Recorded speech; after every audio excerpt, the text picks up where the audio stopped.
দেখুন এই ভিডিওটি। আমি শুনেছি যে রমজান মাসে 30 দিন জান্নাতের দরজা খোলা থাকে এবং জাহান্নামের দরজা বন্ধ থাকে, কিন্তু সেই 30 দিনের রমজানের মধ্যে যদি কোনো হিন্দু মারা যায় তাহলে সে কোথায় যাবে? যদি কোনো হিন্দু রমজান মাসে মারা যায় তাহলে কোথায় যাবে? সে যাবে প্রথমে বারজাখে। কোথায় যাবে? বারজাক। বারজাক মানে মধ্যবর্তী সময়। মানুষ মারা যাওয়ার পর সরাসরি জান্নাতে যায় না, সে বারজাকে থাকে। এরপর হাসরের ময়দানে সবাইকে উঠানো হবে, হিসেব নিকাশ হবে। সূরা আল ইমরান অধ্যায় নম্বর 3 আয়াত নম্বর 185। চূড়ান্ত প্রতিদান বিচার দিবসে দেওয়া হবে। কুল্লু নাফসিন যায়কাতুল মউত। প্রত্যেক প্রাণী মৃত্যুর স্বাদ গ্রহণ করবে। চূড়ান্ত হিসেব নিকাশ হবে বিচার দিবসে, কিয়ামতের দিন।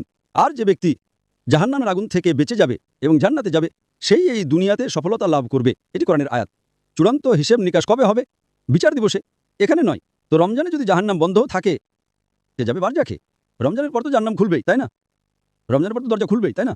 হ্যাঁ, খুলবে। তো যদি সে শিরক করে থাকে, আল্লাহ তার রাসূলের কথা না মেনে থাকে, তাহলে সে বারজাকে শাস্তি পাবে।